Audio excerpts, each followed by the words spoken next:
트럼프 미국 대통령이 이란과 이스라엘의 휴전이 여전히 유효하다는 입장을 밝혔습니다.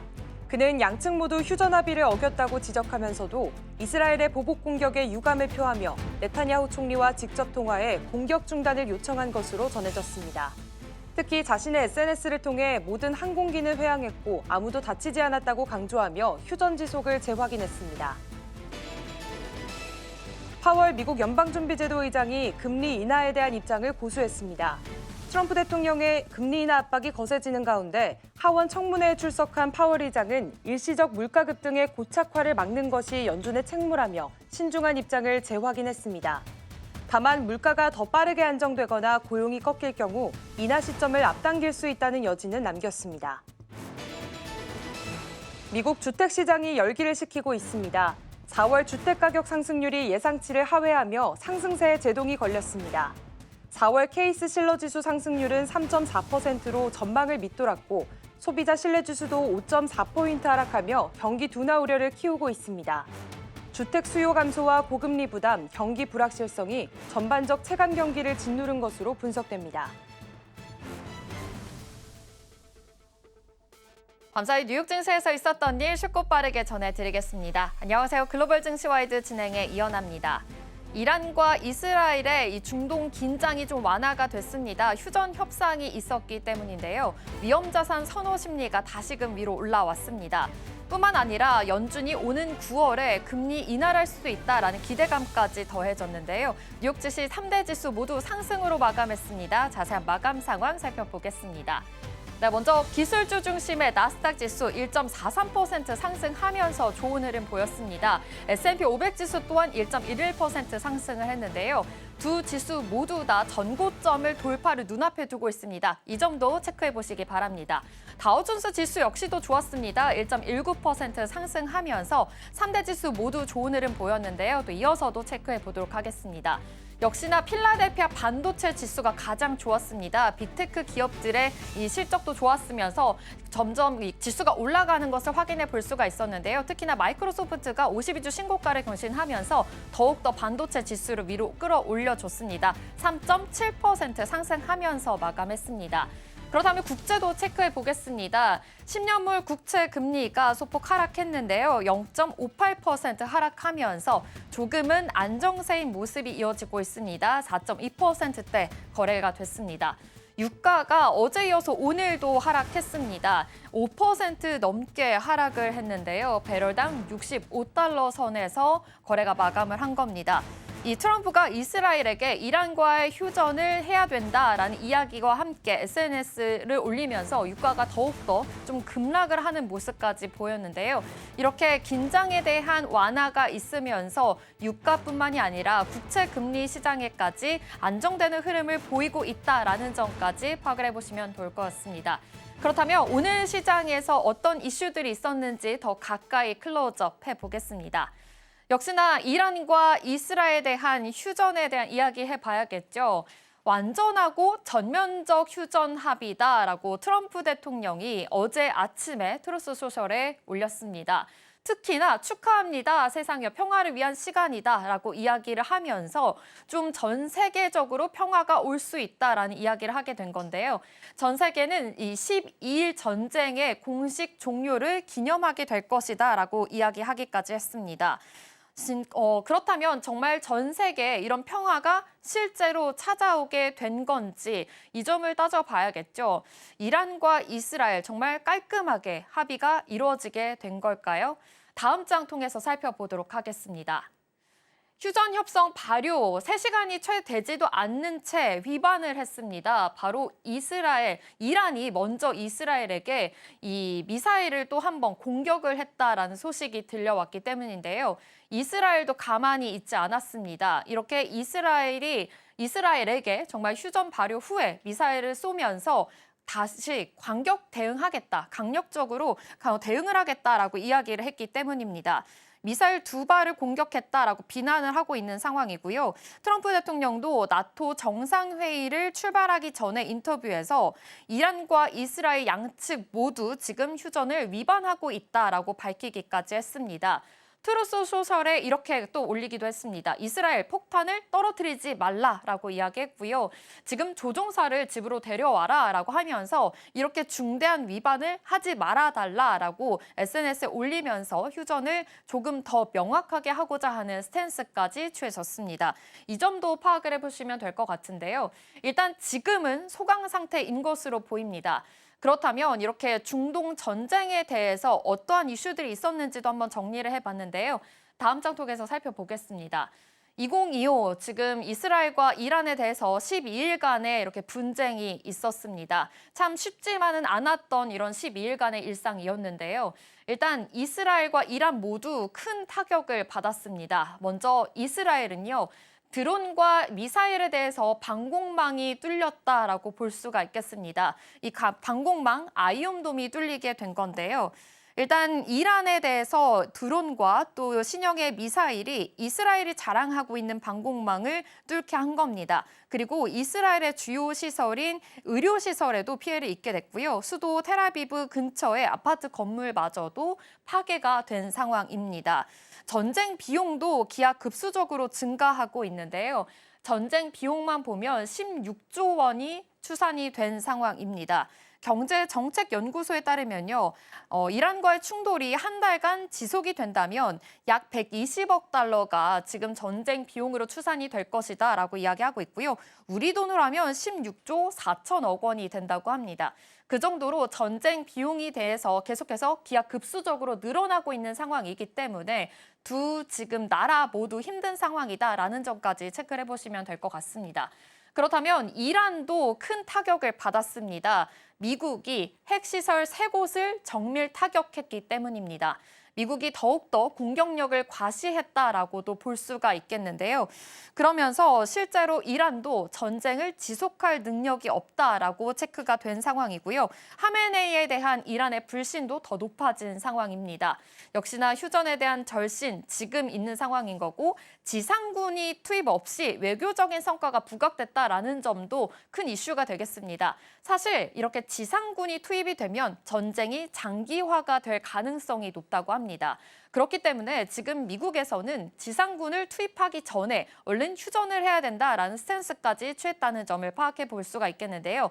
그렇기 때문에 이 성과가 더욱더 부각된다라는 점까지 포착을 해볼 수가 있었습니다. 또 CNN도 이렇게 얘기했습니다. 지금 이란에 대해서 하메네이 체제가 지금 말기 분위기다라고 이야기했습니다. 이란 내에서도 이 하메네이에 대한 좀 신뢰도를 잃었다라는 점까지 체크를 해봤을 때 지금 상황에서는 지금 두 나라 모두 휴전이 절실하다라는 점까지 체크를 해볼 수가 있겠습니다. 그렇다면 다음 장도 살펴볼까요? 이렇게 휴전에 대해서 절실한 상황이지만 이란은 핵 개발을 지속적으로 하겠다라는 이야기가 나오고 있습니다. 휴전에는 합의했지만 지금 이 안에서 고위 관객자들의 또 강경파의 반발에 대응하기 위해서는 비밀리에 핵 개발을 지속적으로 할 것이다라는 입장을 밝혔습니다. 이란이 보유한 400kg의 고농축의 우라늄 행복이 지금 행방을 찾아볼 수 없다라고 지금 밝혀지고 있는 상황인데요. 실제로 이스라엘에 대한 거듭 공습으로 인해서 핵 개발은 계속해서 이루어져야 한다라고 밝혔고요. 이란 의회에서도 국제 원자력 기구 협력을 중단하는 방안을 통과시켰다라는 이야기까지 나오고 있습니다. 핵시설에 대한 안정이 보장되지 않는다면 이 국제 원자력 기구의 감시 카메라 설치와 사찰 그리고 보고서 작성 등이 허용되지 않는다라는 내용을 담고 있는데요. 이란 의회가 지금 이렇게 협력을 중단하는 내용을 통과시켰다라는 점에서 봤을 때는 앞으로도 조금은 비밀리에 계속해서 핵 개발이 이뤄질 수 있다라는 스탠스까지 보이는 점도 체크해 보시면 되겠고요.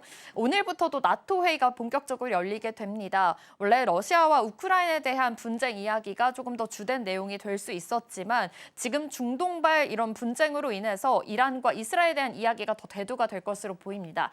이뿐만이 아니라 핵 개발 관련해서 의제가 계속해서 나오고 있기 때문에 오늘 안에서의 이슈들도 계속해서 체크를 해볼 필요가 있겠습니다.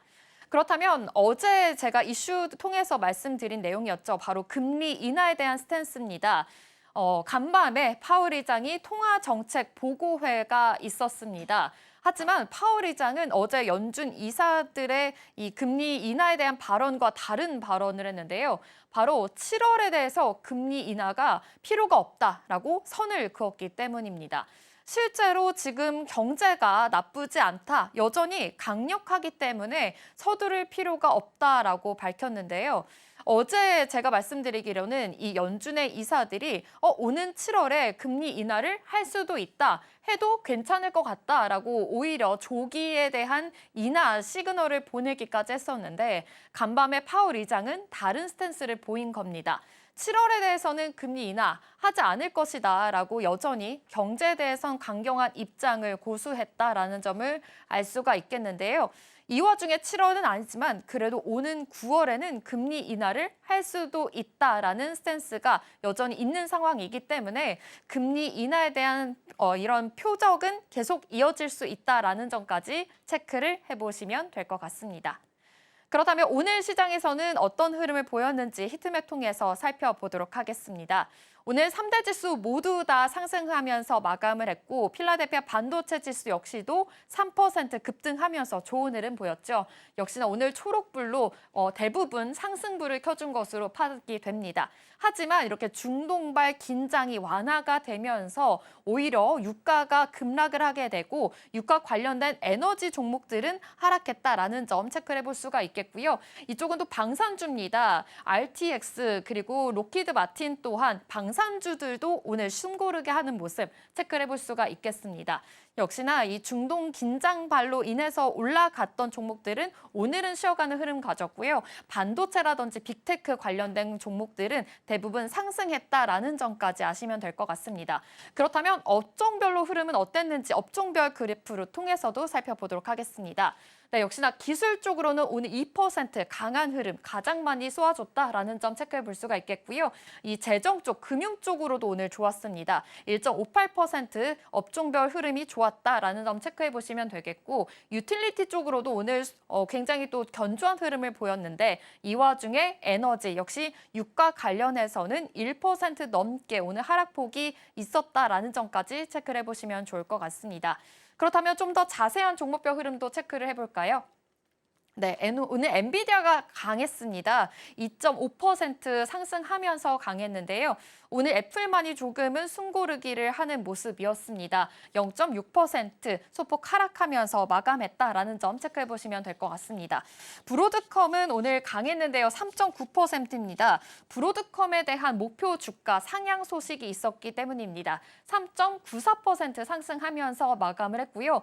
마이크론도 오늘 강했는데요. 마이크론이 4.78% 상승하면서 마감했습니다. 또 내일은 마이크론의 실적 발표가 있죠. 이 점도 체크해 보시면서 파악해 보시면 되겠고요. 역시나 방산주 쪽으로는 지지부진한 흐름을 보였다라는 점까지 체크를 해보시면 될 것 같습니다.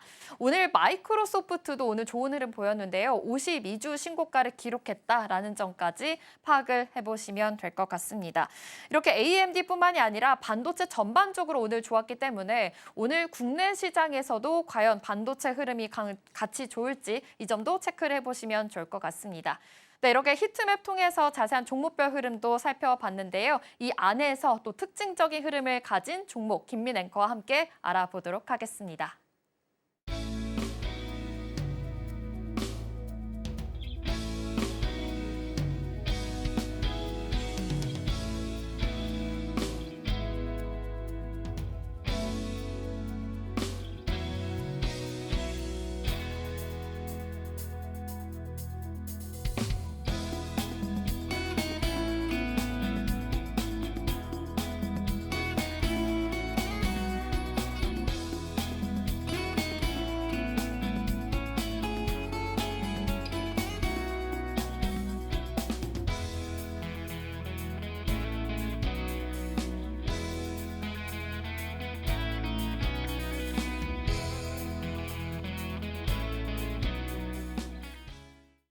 네, 오늘 뉴욕 증시는 중동에 대한 긴장이 완화가 되면서 3대 지수 모두 좋았고요. 대부분 좋은 흐름을 보였습니다.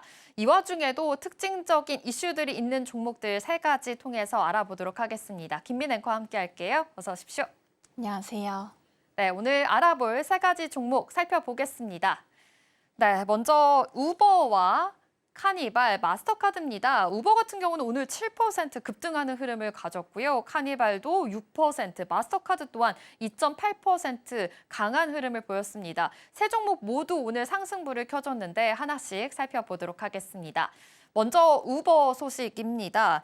일단 미국의 자율주행차 시장이 계속해서 활기를 띠고 있는 상황입니다. 구글의 자율주행 자회사인 웨이모가 그 차량 호출 서비스죠. 바로 우버와의 손을 잡았다라는 소식인데요. 구체적으로 어떤 내용인지 하나씩 살펴보겠습니다. 네, 현지 시간 24일 웨이모와 우버가 애틀랜타에서 공동으로 자율주행 승차 서비스를 공식 개시했습니다. 이제 우버 앱을 통해서 웨이모의 자율주행 차량을 호출할 수 있게 된 건데요. 이 서비스 지역은 애틀랜타 시내 약 168제곱미터 구간으로 꽤 넓은 범위를 커버하게 됩니다. 이 웨이모 차량을 이용하는 승객은 기존 우버X, 또 우버 컴포트 또는 우버 컴포트 일렉트릭과 같은 동일한 요금을 지불하게 됩니다. 이용자는 우버 앱에서 이 자율주행 우선 배차를 선택할 수 있게 되고요. 또 원할 경우에는 기존의 일반 차량 호출도 가능한 서비스가 현재 지원되고 있습니다. 네, 구글의 자율주행 서비스 웨이모와 지금은 차량 호출 서비스 우버가 손을 잡았다라는 소식입니다. 그렇다면 이번 협업이 처음은 아니다라고 알고 있는데 다른 지역에서도 시범 서비스가 진행 중일까요? 네, 애틀랜타 서비스는 이번이 두 번째 사례입니다. 이 올해 3월에 텍사스주 오스틴에서 먼저 동일한 방식으로 서비스를 시작을 했습니다. 현재 오스틴에서는 100대 이상의 웨이모 차량이 우버 플랫폼을 통해 운영 중인데요. 양사는 지난해 9월 두 도시를 로보택시 시범 운영 지역으로 선정한 바 있습니다. 이번 협업은 계약 발표 이후 약 1년여 만에 현실화된 셈인데요. 특히 투자자들의 기대감이 주가로도 반영이 됩니다. 이 우버의 주가는 8% 넘게 급등하면서 사상 최고가인 93달러, 60%에 또 근접하기도 했고요. 또한 전문가들은 이번 주가 상승이 단순히 단발성 반응에 그치지 않고 또 미국 내 자율주행차 시장에 빠르게 재편되고 있는 가운데 이 우버가 웨이모와의 협력을 통해 기술적 우위, 또 사용자 경험 측면에서도 한 발 앞서 나가고 있다는 평가를 말했습니다. 네, 사실 이렇게 택시를 이용하다 보면 이렇게 쉽게 부를 수 있는 플랫폼을 이용할 수 있다는 것 자체가 굉장히 큰 또 호재일 것 같습니다. 우버를 통해서 쉽게 웨이모를 부를 수 있다라는 점에서 조금 더 각광받고 있다라는 점까지 아시면 될 것 같은데 그렇다면 이렇게 로보택시의 경쟁이 본격화가 됐다라는 점까지 좀 파악을 해볼 수가 있을 것 같습니다. 이 차량 공유 시장에도 어떤 변화가 앞으로 있을까요?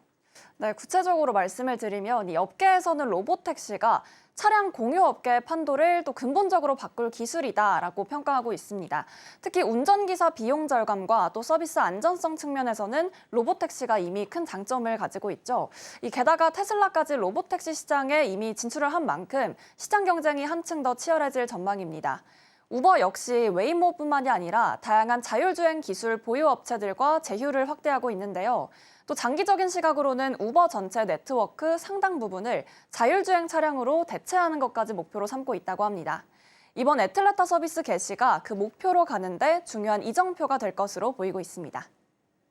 네, 이번 애틀랜타 서비스 지금 그 목표로 가는데 굉장히 큰 이정표가 될 수 있을 것이다라고 말씀을 해주셨는데 사실 지금 우버에서는 이렇게 웨이모뿐만이 아니라 이 테슬라가 또 어제 로보택시 서비스를 본격적으로 또 상용화를 했죠. 이런 관련해서 계속해서 좀 경쟁 시장을 본격화한 만큼 이 점도 참고를 해보시면 좋을 것 같습니다. 이렇게 우버가 고객사를 늘렸다는 거는 로보택시를 더 많이 만날 수 있다라는 점으로 해석을 해봐도 괜찮을까요? 네, 이렇게 해석할 수 있는데요. 이 우버 기술은 기술성 안전 검증과 또 지역 당국의 협력을 기반으로 연내 더 많은 도시에서 자율주행 서비스를 확대할 계획이라고 함께 밝혔습니다. 앞으로 자율주행차가 일상 속에서 자리 잡을 날도 정말 멀지 않은 것 같습니다. 네, 좋습니다. 더욱더 기대가 되는 것 같습니다. 사실 지금 보시면 이제 우버가 로보택시 서비스를 같이 연동해서 이제 개시를 한 만큼 더 많이 편리하게 사용할 수 있다라는 점까지 체크를 해볼 수가 있겠고요. 앞으로의 이렇게 변화가 있을 이제 시장의 판도가 바뀔 수 있으니까요. 이 점도 포착해 보시면서 투자 포인트까지 세워보시면 좋을 것 같습니다. 그렇다면 두 번째 종목으로 넘어가 보겠습니다. 두 번째 소식은 바로 크루즈 업종 이야기를 좀 해보려고 하는데요. 일단 뉴욕 증시가 또 간밤에는 중동에 대한 긴장 완화 소식으로 인해서 굉장히 또 급상승하기도 했습니다. 그러다 보니 크루즈 업종에도 강한 기대감이 있는 상황입니다. 전반적인 시장 분위기가 굉장히 좋아졌다라고 하는데 한 번씩 체크를 해볼까요? 네, 앞서 브리핑 해주신 것처럼 뉴욕 3대 지수가 일제히 상승세를 보이며 마감을 했습니다. 이 증시 강세의 배경으로는 사실 중동 지역의 긴장 완화감이 가장 큰 영향을 미쳤는데요. 이란과 이스라엘의 휴전 가능성이 또 한 번 부각되면서 여러 국제 유가들이 하락했고 또 그에 따라 투자 심리도 함께 빠르게 개선된 모습이 보이고 있습니다. 이 시장에서 오늘 가장 돋보인 섹터는 크루즈 산업이었는데요. 대표 종목인 카니발을 비롯해 주요 크루즈 업체들의 호실적 발표가 이어지면서 투자자들의 관심을 계속해서 끌어올리고 있는 상황입니다. 네, 사실 국제 유가도 하락을 했고 다시 여행 업종에 대해서 좀 더 투자 심리가 살아난 만큼 이 크루즈 업종들도 오늘 강한 반등을 보였다라는 점까지 체크를 해볼 수가 있겠는데 실제 지금 카니발에서도 실적 발표가 있었습니다. 구체적인 실적은 또 어떻게 나왔을까요? 네, 먼저 실적 발표 말씀하기 전에 이 장중 한때 10% 가까이 급등하는 또 지수 상승이 나왔습니다. 특히 S&P 500 지수 내에서도 상위 상승 종목으로 꼽혔는데요. 이 배경은 바로 시장 예상을 뛰어넘는 2분기 실적 발표가 있었기 때문입니다. 카니발은 조정 주당 순이익이 0.35달러, 매출 63억, 그리고 3천만 달러라는 깜짝 실적을 오늘 내놨는데요. 이는 전년 대비로도 사실 9% 이상 증가한 수치고 분기 기준으로만 봐도 사상 최고 매출 기록을 새롭게 쓴 셈입니다. 무엇보다도 인상적인 건 재무 목표 달성의 속도입니다. 처음 2026년까지 달성하겠다고 발표했던 목표를 18개월이나 앞당겨 초과 달성한 것으로 확인이 되는데요. 이 여행 수요가 빠르게 살아나면서 이번 분기 승객 수는 전년 동기 대비 3% 증가한 340만 명, 총 탁승일 수는 2,530만 일로 4%가 증가를 했습니다. 원가 절감 효과도 뚜렷하게 또 함께 나타났습니다. 가용 객실 기준당 비용은 0.3% 또 감소를 했고요. 연료 소비량도 6% 이상 떨어지면서 운항 효율성이 크게 개선이 됐습니다.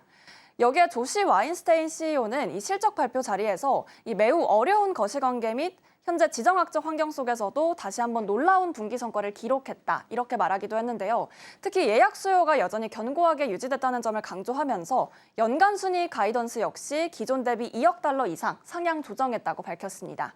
이에 따라 올해 조정 순이익은 전년 대비 40% 이상이 늘어날 것으로 전망되고 있고요. 조정 EDI, TDA 역시 또 기존 67억 달러에서 69억 달러로 올라서며 시장의 기대치를 한껏 더 끌어올리는 모습입니다.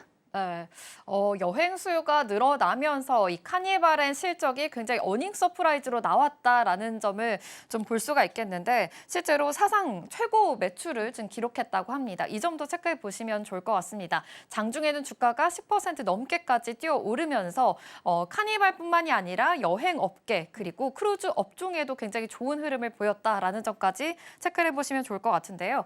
그렇다면 이번 실적 어떤 의미를 또 가지고 있는지까지 또 중요할 것 같습니다. 어떤 의미를 또 가지고 있을까요? 네, 앞서 말씀드린 대로 이 카니발 깜짝 실적은 경쟁사들에게도 긍정적인 영향을 미치는 효과가 있습니다. 이날 노르웨지 크루즈라인 홀딩스와 또 로열 캐리비안 그룹 주가도 동반 상승을 했죠. 여행 레저 업종 전반의 기대감을 한껏 높인 것으로 확인이 되는데요. 또 무엇보다 팬데믹 이후에 수년간의 어려움을 겪었던 크루즈 산업이 본격적인 회복 국면에 진입한 것으로 확인이 됩니다. 이번 실적을 통해 다시 한 번 더 이 단순 매출 성장뿐 아니라 비용 통제력과 승객 모객력 또 두 가지 측면에서 모두 뚜렷한 개선세를 보이고 있다는 점이 확인이 되고요. 또 시장에 큰 신뢰감까지 안겨주고 있습니다. 특히 원가 절감과 또 효율 개선은 향후 불확실한 경기 상황 속에서도 실적 안정성을 유지할 수 있다는 기반이 될 것으로 보입니다. 이번 카니발의 실적 발표는 전체 여행 수요가 코로나19 팬데믹 이전 수준으로 거의 다 회복됐다는 걸 보여주는 지표로도 해석할 수 있고요. 또 앞으로 하반기 실적 역시 강한 흐름이 이어질 것이라는 증권가의 전망이 함께 우세한 상황입니다. 네, 팬데믹 때부터 계속 좀 지지부진하게 흘러갔던 이런 크루즈 산업이 이제는 반등하기 시작했다라는 점까지 봤을 때는 굉장히 의미 있는 상승세인 것 같습니다. 실적도 최고 매출을 기록한 만큼 이 카니발뿐만이 아니라 여행 업종으로도 좋은 흐름이 이어지고 있으니까 이 점도 참고해 보시고요. 또 중동에 대한 긴장감도 완화가 됐기 때문에 함께 덩달아서 상승에 대한 여력이 충분히 남아있다라는 점까지 포착해 보시면 좋을 것 같습니다. 그렇다면 마지막 키워드 넘어가 보겠습니다. 마지막 종목으로는 마스터카드입니다. 이 마스터카드가 최근에는 사실 카드사의 흐름이 좋지 못했습니다. 네. 이 암호화폐 전반적으로 스테이블코인 이야기가 나오면서 조금은 지지부진한 흐름을 보였었는데요. 오늘은 다른 이야기입니다. 바로 최근 암호화폐 시장에서 꽤 흥미로운 움직임이 나오고 있기 때문입니다. 지금 체인링크가 마스터카드와 손을 잡고 이 결제 솔루션을 선보였다라는 소식인데요. 그렇다면 좀 카드사 입장에서도 이제 호재가 나왔다라는 것으로 좀 파악을 해볼 수가 있을 것 같습니다. 구체적으로 좀 어떤 내용일까요? 네, 체인리크가 마스터카드와 함께 전략적 협업을 통한 새로운 온체인 암호화폐 결제 솔루션을 선보였습니다. 이 협업으로 전 세계 약 30억 명에 달하는 마스터카드 이용자들이 온라인상에서 직접 암호화폐를 구매하고 또 사용하게 될 수 있는 새로운 길이 열리게 된 건데요. 특히 웹3에 익숙하지 않은 일반 사용자들보다도 이 디지털 자산에 보다 쉽게 접근할 수 있는 환경이 마련됐다는 점에서 큰 의미를 갖고 있습니다. 이번 통합 서비스는 시프트4, 또 페이먼츠, 스와퍼 파이낸스, 엑스스왑 그리고 암호화폐 인프라 기업인 제로해시 등과의 협업으로 함께 구현이 됐는데요. 이 제로해시는 실시간 온체인 서비스와 또 유동성을 제공하면서 사용자들이 법정 화폐를 암호화폐로 전환할 수 있도록 하는 역할을 맡고 있고요. 특히 스와퍼 파이낸스가 제공하고 있는 또 애플리케이션은 이 탈중앙화 지급 방식을 채택하고 있기 때문에 계정 추상화 기술을 적용해서 사용자들이 보다 쉽게 사용할 수 있도록 설계가 됐습니다. 체인리크 측은 이번 솔루션이 암호화폐 사용자뿐만이 아니라 또 웹3에 익숙하지 않은 일반 사용자들에게도 편리하게 설계됐다는 점이 또 한번 강조하는 부분입니다. 네, 체인리크와 마스터카드가 지금 협업을 했다라는 소식 전해주셨는데요. 이 법정 화폐를 암호화폐로 전환할 수 있는 시스템이기 때문에 이제 카드사 또한 이렇게 스테이블 코인과 관련해서 또 암호화폐 시장과 관련해서 함께 동반 상승할 수 있겠다라는 좀 시그널로 알면 좋을 것 같습니다. 그렇다면 실제로 어떤 움직임을 보여주고 있는지도 굉장히 중요할 것 같은데요. 암호화폐 산업에도 지금 적극적으로 좀 나서고 있는 상황일까요?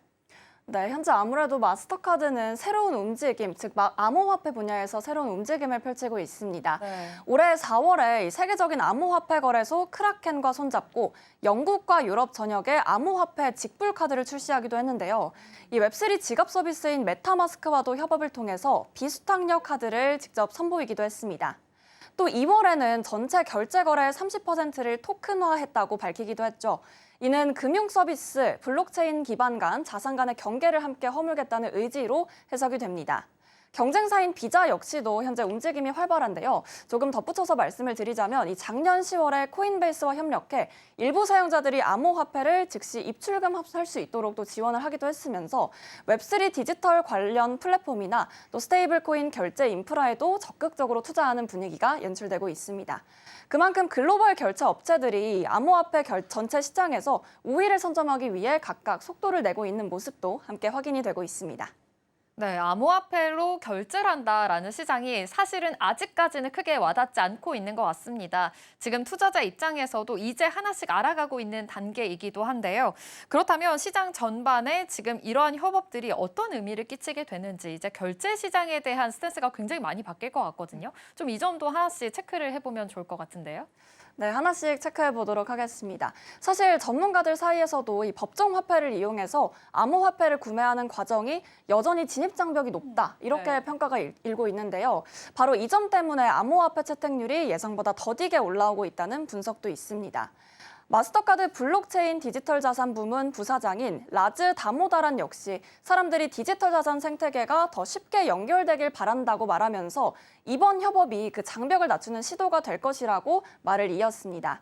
특히 이번 솔루션을 통해 비트코인, 이더리움 등 주요 암호화폐 구매가 더욱 간소화되고 또 기존의 30억 명에 달하는 마스터카드 사용자들이 웹3로 직접 연결되게 할 수 있다는 점인데요. 암호화폐 생태계가 이 전반적으로 긍정적인 효과를 함께 기대하고 있는 분위기입니다.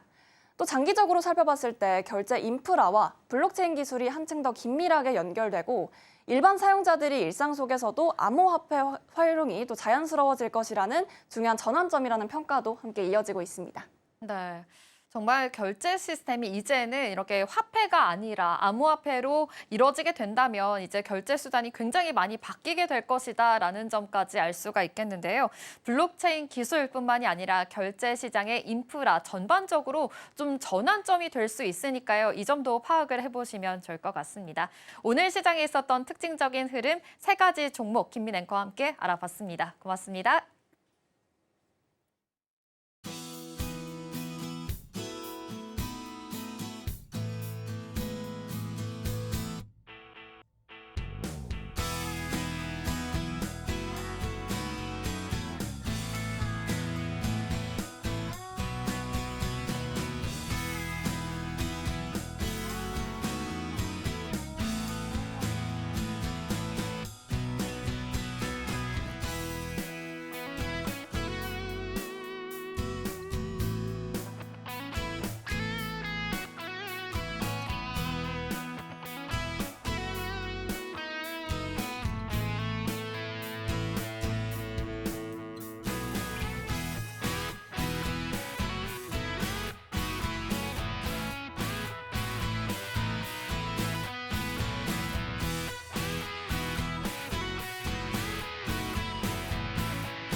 시시각각 변하는 시장의 흐름, 서울경제는 어떤 뉴스에 주목하고 있을까요? 이 시각 서울경제는 지금 시작합니다. 김고은 앵커와 함께하겠습니다. 어서 오십시오. 네, 안녕하세요.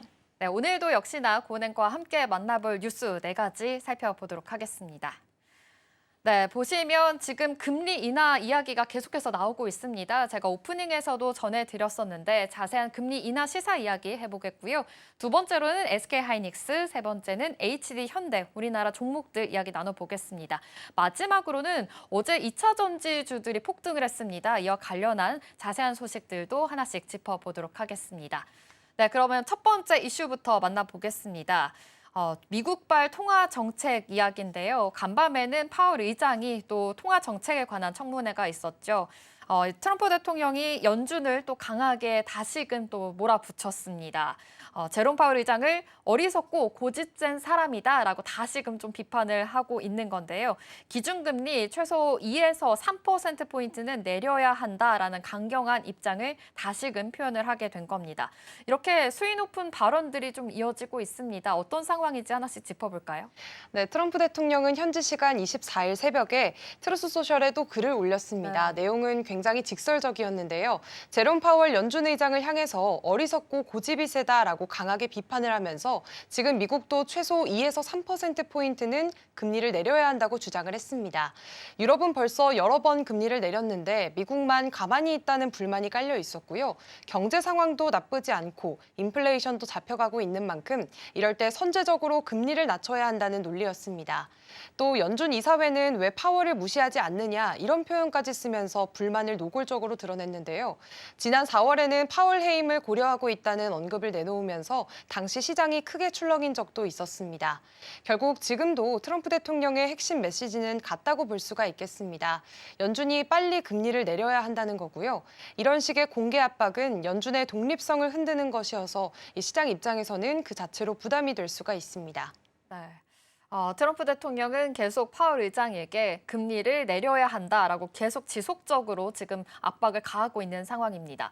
하지만 지금 사실 좀 뒤에서 봤을 때는 트럼프 대통령만의 입장은 아니다라는 이야기도 나오고 있습니다. 연준 내부에서도 이제는 금리를 내려야 할 때다라는 이야기들이 속속 나오고 있기 때문인데요. 현재 실제 지금 연준의 내부에서는 분위기가 어떤 상황인지도 체크를 해볼까요? 네, 연준 내부에서는 좀 의외의 인물이 좀 깜짝 발언을 했습니다. 바로 미셸 보먼 연준 부의장인데요. 이 인물은 연준 안에서도 가장 대표적인 매파로 꼽히는 인사입니다. 작년에도 기준금리를 50bp 내릴 당시에 25bp면 충분하다라고 얘기를 하면서 혼자서 반대표를 던졌었고요. 긴축에 아주 보수적인 입장을 보여왔던 인물입니다. 그런데 이번 공식 석상에서 인플레이션 압력이 지금처럼 잡혀 있다면 7월 회의에서는 금리 인하를 지지할 수 있다라고 말을 한 겁니다. 또 하나 주목할 인물은 크리스토퍼 월러 연준 이사인데요. 이 사람도 원래는 온건 매파 쪽입니다. 하지만 최근 인터뷰에서 이제는 7월 회의에서 금리 인하를 진지하게 고민해야 할 때라고 직접 밝혔습니다. 두 사람 모두 공통적으로 최근 고용 시장이 둔화되고 있고 물가도 안정세를 보이고 있기 때문에 지금이 미리 움직일 시점이라고 판단한 것으로 보이고요. 결국 트럼프 대통령의 압박과는 별개로 연준 내부에서도 이렇게 금리 인하에 대한 스탠스가 조금씩 보여지고 있다는 게 이 모습으로 보여지고 있습니다. 네, 보시면 지금 실제로 이렇게 보먼 부의장뿐만이 아니라 크리스토퍼 월러 연준 이사도 매파 입장인데도 불구하고 금리를 인하해야 된다라는 스탠스를 보였다는 것은 이제는 비둘기파로 바뀌었나라고 생각을 해볼 수도 있을 것 같습니다. 이처럼 지금 내부 안에서도 이렇게 금리 인하에 대한 이야기가 나오고 있다는 점을 체크해볼 수가 있겠는데요. 이런 상황 속에서도 파월 의장은 여전히 금리 인하는 안 된다라는 입장을 취하고 있습니다. 이런 신중한 태도를 유지하고 있는 이유가 또 있을까요? 네, 사실 간밤 파월 의장은 또 청문회 연설에서 지금은 통화 정책을 바꾸기보다는 당분간은 경제 흐름을 지켜볼 수 있는 좋은 위치에 있다라고 얘기를 했습니다. 즉 아직은 섣불리 움직이기보다는 관망하겠다는 기존 입장을 다시 한번 강조한 건데요. 특히 트럼프 대통령의 거센 압박이나 일부 위원들이 7월에는 금리를 내려야 한다는 주장과는 조금 다른 톤을 보인 겁니다.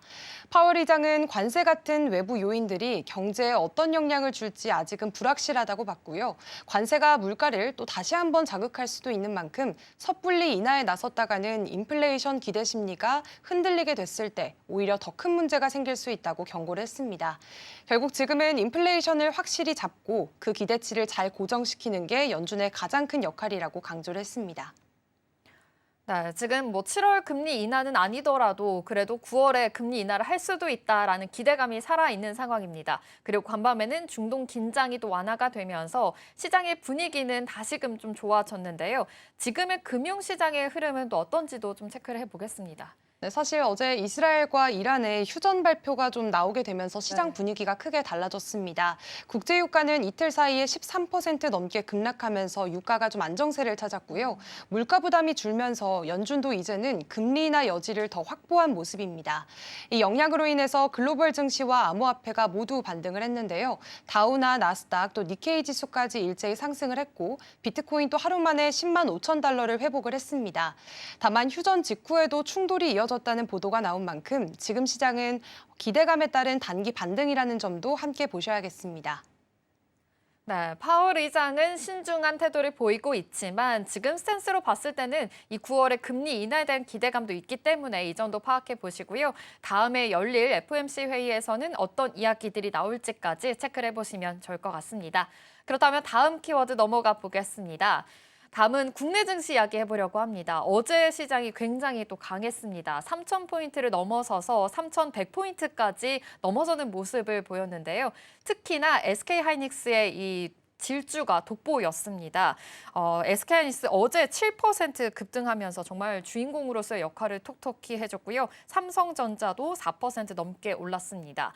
SK하이닉스 시가총액 200조 원을 돌파했는데요. 이렇게 200조의 벽을 뚫어낼 수 있었던 배경부터 하나씩 살펴보겠습니다. 네, SK하이닉스는 연초 기준으로만 봤을 때도 벌써 주가가 70%나 넘게 올랐습니다. 네. 삼성전자에 이어서 두 번째로 시총 200조 원을 돌파한 기업이 됐는데요.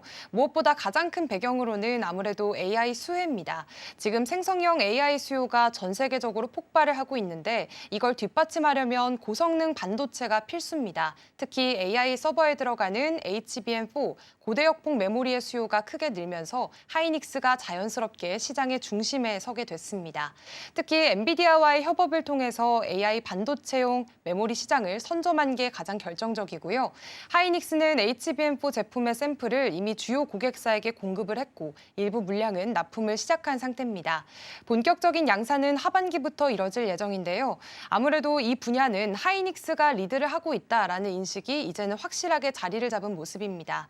여기에다가 반도체 업황 회복에 대한 기대감, 정부의 반도체 세액 공제 확대 정책, 그리고 외국인 투자자들의 꾸준한 매수세가 더해지면서 주가 상승에 탄력이 붙었고요. 사실 시장에서는 올해 안에 200조 원을 넘길 수 있을까 이렇게 조심스럽게 얘기했던 목표였는데 이걸 1년 반도체 되지 않아서 달성을 하면서 지금 기대감 속에서 250조 또 300조까지 바라보는 상황이 됐습니다. 그러니까요. 지금 연초와 대비했을 때는 주가가 70%까지 올랐다라는 점에 봤을 때는 연초에 살 걸이라고 생각하시는 분들 굉장히 많으실 것 같은데요. 이렇게 HBM4에 대한 기대감도 많은 상황인 거고 하이닉스가 그 주도권을 가지고 있다라는 점에서 좀 더 명확하다라는 게 좀 더 보이는 것 같습니다. 그렇다면 지금 청주 신공장 이야기도 주목을 받고 있는 상황입니다. 후공정 관련된 시설을 짓겠다라는 건데 더욱더 그러면 시설을 확대하면 기대감도 커지고 있을 것 같습니다. 이와 관련해서도 자세히 알아볼까요? 네, 이번에 SK하이닉스가 청주에 지으려고 하는 건 패키징 테스트 후공정 시설입니다. 반도체 후공정을 담당하는 SK하이닉스의 PNT 시설은 현재 이천과 청주 등에 있고요. 이번이 7번째 공장이 되는 겁니다. 최근에는 웨이퍼 공정보다 이 후공정 단계에서의 기술력이 굉장히 중요해졌습니다. 특히 HBM처럼 D램을 여러 겹 쌓아야 하는 고부가 메모리는 칩쌓기나 방열, 휨 제어 기능 등 좀 이렇게 모두 후공정에서 해결해야 하는 단계들이 많아졌는데요. 그렇기 때문에 아무리 좋은 웨이퍼를 만들어도 제품으로 좀 완성하기가 어려운 모습이 후공정 시설입니다. 특히 이번에 짓는 PNT7 시설은 바로 이 기술적인 난제를 해결하기 위해 특화된 라인이 될 예정이고요. 완공되면 HBM4 같은 고성능 칩을 안정적으로 생산할 수 있는 핵심 경쟁력이 하나 더 생기는 셈입니다. 그렇기 때문에 투자자들 입장에서는 이제 SK하이닉스가 공정 전반적에서 완비해 가고 있다라는 인식을 받게 됐고요. 단순한 팹 확대를 넘어서서 기술과 생산 체인에서도 완성도를 더 높이려고 한다는 점에서 의미를 두고 있는 상황입니다. 네, SK하이닉스의 청주 공장이 바로 후공정 공장이다라는 점에서 봤을 땐 웨이퍼보다는 후공정이 지금 더 중요한 상황이다라는 점까지 체크를 해보시면 될 것 같고요. 이와 관련해서도 계속해서 좀 트리거로 작용할 수 있을 것이다라는 기대감도 있다라는 것까지 체크를 해보시면 좋을 것 같습니다. 근데 한 가지 또 눈여겨봐야 하는 이슈가 있습니다. 바로 이 오늘 밤에 또 내일 새벽에 있을 예정이죠. 마이크론의 실적 발표가 나올 예정입니다. 이 실적이 어떻게 나오냐에 따라서 우리나라의 반도체주의 흐름도 선정이 될 것 같은데 지금 중요한 변수로 꼽히고 있는 거죠. 네, 맞습니다. 마이크론은 미국을 대표하는 대표적인 그런 메모리 반도체 기업인데요. SK하이닉스와는 또 글로벌 시장에서 정면으로 경쟁을 하고 있는 회사기도 합니다. 그래서 마이크론의 실적이나 향후 전망은 국내 반도체 업황을 미리 살펴보는 하나의 기준처럼 자주 활용이 됩니다. 이번 실적 발표에서 특히 주목해야 할 건 두 가지입니다. 먼저 AI 서버 수요가 얼마나 실적에 반영됐는지인데요. 마이크론도 HBM을 생산하고 있기 때문에 여기서 AI 관련 매출이 뚜렷하게 나타난다면 AI 메모리 시장이 얼마나 빠르게 커지고 있는지 간접적으로 확인해 볼 수가 있겠습니다. 또 하나는 미국 내 생산 라인 가동률과 또 설비 투자 확대 계획입니다. 마이크론은 미국 정부의 지원을 받으면서 미국 안에서 직접 생산 비중을 점점 늘리고 있는데요. 이런 부분에서 긍정적인 신호가 나온다면 시장에서는 반도체 업황 회복에 대한 자신감으로 해석할 가능성이 큽니다. 그리고 칩스법이나 IRA 같은 미국 정부의 보조금이 실제 실적에 어떤 영향을 줬는지도 중요한 포인트인데요. 이건 국내 기업들과는 비교해 볼 수 있는 참고 지표가 되기도 합니다. 결국 이번에는 마이크론의 실적이 단순히 잘 나왔냐 못 나왔냐보다는 전 세계 메모리 시장의 온도를 확인할 수 있는 일종의 바로미터 역할을 한다고 보면 되겠습니다. 네, 어제 SK하이닉스 시총 200조 원을 넘어서면서 존재감을 다시금 좀 보여주는 날이었습니다. 지금 청주의 후공정 시설뿐만이 아니라 마이크론의 실적 발표까지 예정이 되어 있기 때문에 앞으로의 변수는 충분히 있는 상황입니다. 이 점 잘 참고하셔서 투자 포인트 잘 세워보셔야 될 것 같습니다. 그렇다면 다음 키워드로 넘어가 보겠습니다. 다음은 HD 현대 이야기해보려고 합니다. 지금 미국과 조선업 협력에 나섰다라는 이야기가 들려오고 있는데요. 지금 트럼프 대통령이 공급망에 대한 복원을 시도하고 있다라고 이야기하고 있고요. 조선업 쪽에서도 새로운 기회가 열리고 있다라는 분석들도 나오고 있습니다. 그렇다면 이번 자리 어떻게 마련이 된 건지 하나씩 좀 살펴볼까요? 네, 이번 행사는 한미 조선협력 전문가 포럼이라는 이름으로 열렸습니다. 6월 24일부터 이틀 동안 진행이 되는 일정인데요. HD현대와 서울대학교 산업통상자원부가 공동으로 주최를 했습니다. 무엇보다 이번 포럼은 지난해 7월 미국 현지에서 체결된 교육협력 MOU의 후속 조치라는 점에서 의미가 큽니다. 당시 HD현대와 서울대 그리고 미시간대학교가 인재 육성과 교육 협력을 위한 3자 협약을 맺었었는데요. 이번 포럼에서는 그 약속을 실제로 어떻게 실행에 옮길 건지 기술 공유와 인재 양성 방향을 놓고 구체적인 논의가 오갔습니다. 특히 이번에는 미시간대와 MIT, 미국 해군사관학교를 포함해서 6개 미국 대학의 조선해양공학 교수들이 직접 한국을 찾았고요. 국내에서도 서울대나 카이스트, 포스텍 등 우리나라 대표 연구기관 교수들이 함께 참석을 했습니다. 이렇게 단순한 기술 교류를 넘어서서 교육과정 자체를 함께 설계하고 공동 연구 주제까지 논의했다는 점에서 향후 미래형 조선 인재를 양성하기 위한 발판이 될 수 있다는 기대가 커지고 있습니다. 네, 한미 조선협력 전문가 포럼이 있었습니다. 이 포럼은 단순한 학술 포럼이 아니라 실제로 선박 건조까지 이어지게 되는 그런 손을 잡았다라고도 볼 수가 있겠는데요. 그렇다면 미국 기업들과의 파트너십도 지금 체결이 된 상황으로 볼 수 있을까요? 네, 사실 이번 포럼이 열리기 전에 HD현대는 미국 조선사와 전략적인 파트너십을 맺었습니다. 이 회사는 미국의 상선조선소만 5곳을 갖고 있고요. 지금까지 해양 지원선만 300척 넘게 건조한 꽤나 대표적인 현지 조선사입니다. 이번 협약을 통해서 양측은 2028년까지 미국 내 조선소에서 LNG 이중연료 추진 컨테이너선을 함께 만들기로 했는데요. 설계와 기자재 구매, 건조기술 같은 건 HD현대가 맡고 일부 블록은 한국에서 제작을 해서 미국으로 보내는 구조입니다. 쉽게 말해서 한국의 기술력을 바탕으로 미국에서 직접 생산하는 방식이라고 보시면 되겠습니다. 이런 구조는 사실 존스법을 고려한 전략입니다. 미국 연안을 운항하는 선박은 반드시 미국에서 건조돼야 한다라는 규정이 현재는 있습니다. 한편 이 HD현대가 미국 조선사와 이번에 손을 잡으면서 이 규제를 우회하면서도 또 미국 시장 안으로 들어갈 수 있는 발판을 마련하게 된 셈인데요. 여기에다가 방산 분야 협력도 계속해서 넓혀가고 있습니다. 미국 최대 방산조선 업체인 헌팅턴 잉걸스와는 첨단 조선 기술 협력을 위한 MOU를 맺었고요. 방산 기자재 업체인 FMD와도 현재 공급망 협력을 진행 중입니다. 그렇기 때문에 이제는 이 조선업 전 분야에서 미국과의 전방위 협력이 진행되고 있다고 보시면 될 것 같습니다. 네, 정말 이 조선업 계속해서 이 미국 시장을 공략하는 태도를 보이고 있으니까 이 점도 파악해 보시면서 여태까지 이 주도주로 계속해서 이어왔었던 조선업들이 올해 하반기에도 이런 흐름들을 이어갈 수 있을지 계속해서 체크를 해보시면 좋을 것 같습니다. 그럼 마지막 키워드로 넘어가 보겠습니다. 마지막 키워드는 2차 전지주 이야기해보려고 합니다. 어제 굉장히 또 강세를 보였습니다. 사실 이 뉴욕 증시에서 테슬라 주가가 8% 넘게 급등을 했고요. 로보택시에 대한 기대감도 있었기 때문입니다. 침체됐었던 2차 전지주들 어제 좀 반등을 해주면서 투자자들이 또 반가워하시는 분들 굉장히 많으셨을 것 같은데요. 이 로보택시 출시, 왜 이렇게 시장은 좀 민감하게 반응을 했는지 2차 전지주들의 흐름도 좋았잖아요. 또 짚어보도록 하겠습니다. 네, 테슬라는 현지 시간 22일 미국 텍사스 오스틴에서 로보택시 시범 서비스를 시작을 했습니다. 모델 Y 차량 10대를 투입해서 정해진 구역 안에서 SNS 인플루언서를 대상으로 유료 운행을 시작을 한 건데요. 이렇게 실제 탑승 영상이 공개가 되자마자 외신과 투자자들 사이에서는 반응이 굉장히 뜨거웠습니다. 특히나 웨이모보다 요금이 훨씬 저렴한 것이 또 인기를 끌기도 했었는데요. 그러면서 이런 기대감이 주가에 바로 반영이 된 모습이었고요. 현지 시간 23일 테슬라 주가는 8% 넘게 급등을 했었습니다. 물론 간밤에는 테슬라가 2% 조정을 받긴 했지만 이번에 이 일론 머스크의 리스크로 눌려 있었던 테슬라의 주가가 다시 한번 반등의 변곡점을 맞았다라는 분석도 나오게 됐습니다. 네. 실제 이 로보택시에 대한 기대감이 있었는데 서비스가 생각보다 괜찮았다라는 인플루언서들의 이런 후기까지 있다 보니까 테슬라 주가도 또 반등하는 흐름까지 가졌습니다. 그렇다면 이 로보택시 이슈에 덩달아서 2차 전지주들 급등을 했었는데 이에 대한 기대감이 같이 깔려 있다라고 봐야 될까요?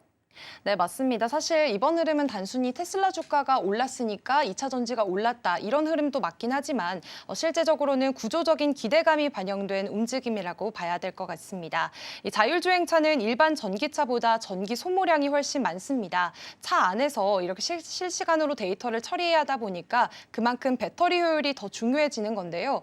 그러다 보니 자율주행이 본격적으로 상용화가 된다면 에너지 밀도가 높은 고성능 배터리, 이른바 하이엔드 배터리에 대한 수요가 같이 늘어날 수밖에 없습니다. 이 부분에서 국내 배터리 업체들이 다시 한번 주목을 받고 있는 거고요. 특히나 이런 LG 에너지 솔루션, 삼성 SDI, LNF, 에코프로비엠 같은 기업들은 이미 미국의 테슬라 밸류체인에 깊이 연결돼 있는 상태입니다. 그중에서도 LNF는 테슬라양 매출 비중이 80%에 달할 정도로 가장 직접적인 수혜가 기대되는 기업입니다. 어제 국내 증시 흐름만 봐도 확실히 반응이 굉장히 컸던 모습을 살펴볼 수가 있겠는데요. 특히나 에코프로비엠과 에코프로는 각각 6%에서 많게는 14%까지 뛰면서 코스닥 시총 순위까지 바뀌는 모습을 보였습니다. 이렇게 전반적으로 어제장에서 2차 전지 흐름이 돋보였던 하루였습니다. 네, 배터리 산업적으로도 전반적으로 계속해서 새로 흐름을 넣어줄 수 있을지 체크해 보도록 하겠습니다. 이 시각 서울경제는 여기서 마무리하도록 할게요. 김고은 앵커와 함께했습니다. 고맙습니다. 네, 고맙습니다. 글로벌 증시와이드가 준비한 소식은 여기까지입니다. 본 방송에서 제공하는 정보는 투자 판단을 위한 조언일 뿐 해당 종목의 가치와 상승률을 보장하지 않습니다. 이어지는 출발 증시와이드도 많은 시청 바랍니다. 함께해 주신 여러분 고맙습니다.